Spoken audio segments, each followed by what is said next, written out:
मैं ये कभी नहीं सोचती जो मैं नहीं खाऊंगी वो दूसरा कोई ना खाए। ऐसा मैं बिल्कुल नहीं करती क्योंकि मैं तो वेज हूँ पूरी तरह से, लेकिन मेरे घर के लोग नॉन वेज है। तो उनके लिए मुझे अंडा, माछ, मछली ये सब मुझे बनाना पड़ता है। तो इसके लिए क्या मुझे कोई पाप लगेगा? बिल्कुल भी नहीं। क्यों पाप लगेगा? मैं तो नहीं खाती हूँ, लेकिन मैं टच करती हूँ। लेकिन टच करने के बाद मैं अच्छे से हाथ धो लेती हूँ। और जब भी मैं भगवान की मैं सेवा करने आती हूँ, भगवान को स्पर्श करने आती हूँ, तब मैं स्नान करके सेवा करती हूँ। क्योंकि देखो, मैं भी नॉन वेज थी, मैं भी पहले वेज नहीं खाती थी, लेकिन जब से मैंने गोपाल को अपने घर पे लाई हूँ, घर पे लाकर मैं गोपाल की नित्य सेवा करती हूँ, तब से मेरा मन ऐसे हो गया है कि मैं अपने प्रभु को इतनी प्रेम करती हूँ, इतना प्यार करती हूँ, इतनी भक्ति मुझ पर इतनी ज़्यादा हो गई है कि मैं प्रभु के लिए कुछ भी कर सकती हूँ। जो मेरी प्रिय चीज़ है उसे भी मैं त्याग कर सकती हूँ मैं अपने प्रभु के लिए। प्रेम का अर्थ होता है त्याग देना। हम जिससे प्रेम करते, जिससे हम प्यार करते हैं जी जान से, उसके लिए, उसकी खुशी के लिए हम कुछ भी कुर्बान कर सकते। यही है प्रेम का असली अर्थ। जब से मैंने गोपाल सेवा करना मैंने शुरू किया, तब से मुझे बहुत कुछ मुझे पता चला प्रेम क्या है, असली श्रद्धा क्या है। तो बहुत लोग दोस्तों मैंने देखा है घर पे गोपाल रखकर सेवा करते हैं, लेकिन गोपाल को वो लोग क्या करते हैं, गोदी पे रखकर उससे चुंबन करते हैं।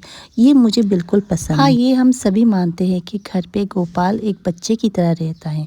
वो तो हम बच्चे की तरह करते हैं, लेकिन इसका मतलब ये नहीं कि उसे हम जो मन चाहे वो करें। मैंने बहुत लोगों को देखा है तो वो बड़े भक्त, लेकिन वो मांस मछली जो मन चाहे वो खाते हैं।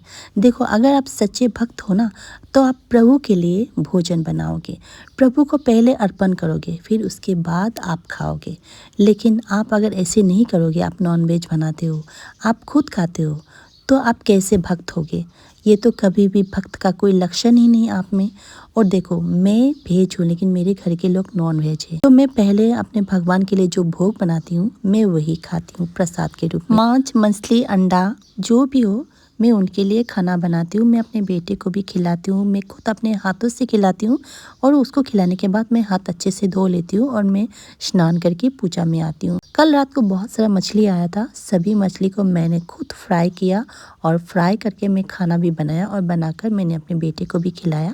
और कुछ दिन से मैं सोच रही हूँ कि मैं अभी रोज़ मैं कुछ गरीबों को कुछ खिलाने की मैं कोशिश करूँगी, जो मुझसे होता है वो मैं खिलाऊंगी। तो पूजा कंप्लीट होने के बाद मैंने प्रसाद खाया और प्रसाद खाकर मैंने घर पे खाना भी बनाया है। तो थोड़ा खाना मैंने पैकिंग करके मैं अभी बाहर निकल गई हूँ। मुझे कुछ ऐसे लोगों की तलाश है जिनको खाना ठीक से नहीं मिलता।